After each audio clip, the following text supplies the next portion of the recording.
Do you guys know what furries are? Since we're talking about sex. You know what furries are?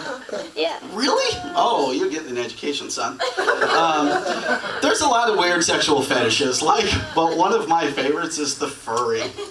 Furries are people who like to dress up as like bunnies and like in Disneyland style costumes with appropriate holes in a variety of locales, and that's how they like to have sex. That's their fetish. They like to dress up like barnyard animals or whatever, which I suppose is better than just a real barnyard animals, but that's what people do. And people always say about their fetish, they're like, well, it's not hurting anybody.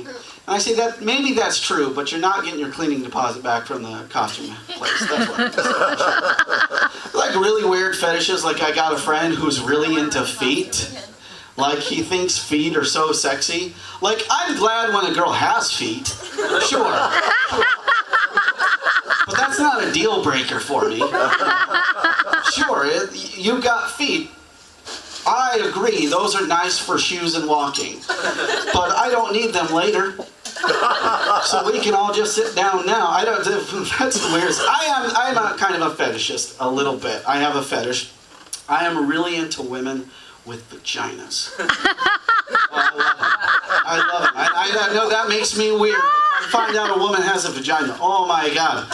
It's almost a deal breaker if she doesn't. But only almost. Yeah. You know how when you go to Denny's and you get a steak, and the steak is like $8, and you think, this is an okay steak, that's fine. And you go to like a fancy restaurant and you get the exact same cut of meat, but now you're paying like $30. When you're young, you don't understand why that is. You're like, why is this so much more money than the other place? And then you get older and you realize, well, it's quality. You get what you pay for. Nobody ever thinks that about blowjobs. Nobody ever gets themselves a $25 blowjob and thinks, I really should have invested in the 50. Sure, now maybe you've got a better chance that it's a real girl, but a blowjob is a blowjob.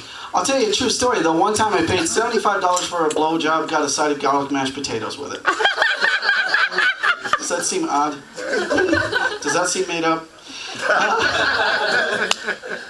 I think it's weird that people in society look down on prostitutes. I really do.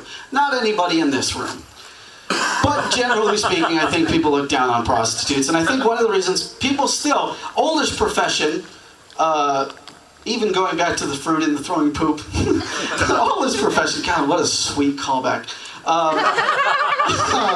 Oldest profession, and people still don't look at it as a legitimate business, which is why I think that prostitutes, to sort of legitimize themselves, should start giving out coupons. Because you can justify any purchase with a coupon. Like, you can be that crazy guy in the one-bedroom apartment who's got like 10 cases of Ritz crackers, and everybody's got like, that guy's nuts, he thinks Armageddon's coming. And you're like, no, I got a coupon, buy 9 cases of Ritz crackers, get one case free. That's too many fucking crackers, but that's a pretty good deal.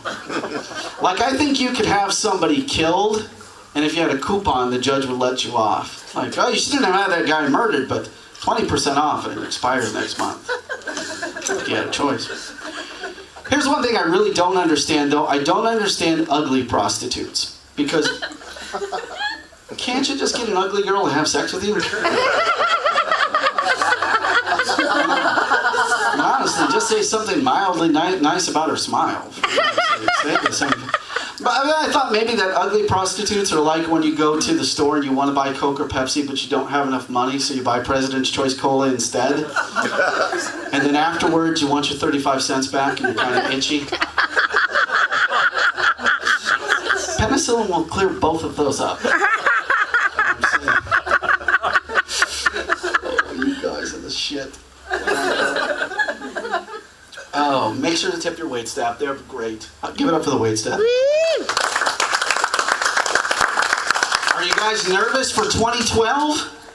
Here it comes. The Mayan calendar. Here's what I like. If you don't know, the Mayans made a calendar, and it only went up to 2012. So everybody thinks that means it's going to be the end of days, because why else would it have ended? Here's an alternate theory. Once they got to 2012, they went, fuck, we have made the heaviest calendar ever. I am done lifting limestone so that farmers can know when corn grows. That is a fucking heavy calendar. Everybody's always like says how advanced they were because they had a calendar. I have a desktop calendar, and it only takes one guy to lift it, and nobody died making it. It's actually, this is my theory on the Mayan calendar, what will happen on 2012. At the stroke of midnight, all of us will get a knock on the door, and we'll go, Mayans, what are you doing? Oh, my new calendar. Thank you so much. Thank you. See you in 2012 years. Oh, you guys are great. Oh, I should have bought ad space on that. That would have lasted a while.